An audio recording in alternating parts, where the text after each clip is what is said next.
السلام عليكم ورحمة الله وبركاته. تفاصيل الحاجة اللي أنا نزلت عليها الصبح. أنا كنت نزلت الصبح سكرين شوت لأول براند خرجت من تحت إيدي غير البراند بتاعي. أنا خريجة كلية صيدلة جامعة عين شمس دفعة 2020. بس كان شغفي الحقيقي اشتغلت في مصنع، واشتغلت في وحدة صحية، واشتغلت في صيدلية، بس كان حبي الأساسي إن أنا أبقى أكاديميك فارماسيست واشتغل في الكلية أصلا. ده كان الحلم الاساسي بتاعي يعني، بس الحمد لله ربنا ما كرمنيش في الحته دي خالص، الباب اتقفل يعني. بس مفيش حاجه بيروحوا لها بطريق واحد، كل المكان ليه اكتر من طريق عشان تعرف توصل. حاولت يعني اغلوش على نفسي واشوف لي اي حاجه تانية، لا مفيش، هو انا عايزه اشرح. انا بحب اشرح للناس، حتى دفعتي عارفيني، كنت اخر سنه عامله لهم جروب تليجرام واقعد اشرح لهم عليه. فمؤخرا في ناس زمايلي كلموني عايزين يعني يبداوا يفتحوا براند وكده. فقالوا لي اقترح علينا كورسات، فلما قلت لهم الكورسات اللي انا خدتها، انا واخده حوالي 5 6 كورسات مع دكاتره كبار جدا في علم التركيبات في مصر يعني. طبعا الموضوع رخم ان انت تاخد 5 كورسات. تاني حاجه موضوع مكلف. ف...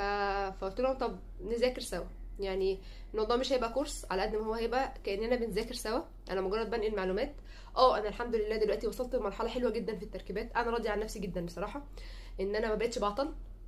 اي حتى لو الاكسبيرينس دوت مثلا اللي هي الماده الغير فعاله مش موجوده، انا عارفه بدايلها كلها، فاهمه كل ماده انا بحطها ليه، بعمل بيها ايه.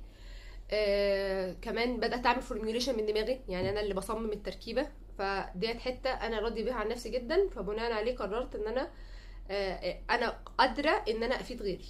بس ده كل النقطه يعني. الكورس هيبقى ان انت ازاي تبقى فورميوليتور، مش هتاخد تركيبه تعملها، مفيش الكلام ده. انا عايزاك توصل لمرحله انا عارف انا بعمل ايه، او انا مرتب نفسي. طب لو الحاجه الفلانيه مش موجوده، لا انا عارف كل الكلام دوت. بعيدا عن الكورسات، انا عايشه حياتي نايمه في جروبات بتاعت التركيبات، وقايمه في البيبرز بقرا عن المواد الفعال. انا بحب المذاكره اصلا، ده برضو تاني حاجه عني، انا بحب المذاكره جدا، شخص حبيط مش عارفه في ايه.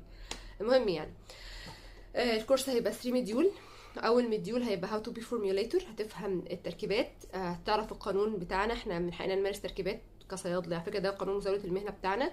هتعرف ازاي تبقى فورميوليتور كويس، المواد الفعاله والمواد اللي مش فعاله، وهتستخدم ايه مكان ايه وهكذا. واول مديول كمان في الهير كير، هنعمل هير كير روتين كامل، ازاي نعمل روتين على بعضه. المديول التاني هيبقى السكان كير، برضو روتين كامل، سواء الديفرنت بقى تايب من السكان، دهنيه او دراي او سنسيتيف، يعني او مختلطه او كده. المديول التالت اللي هو البادي كير وميسيلينيوس بقى، بادي كير وبقى زي المسكره بقى والكلام بقى الايه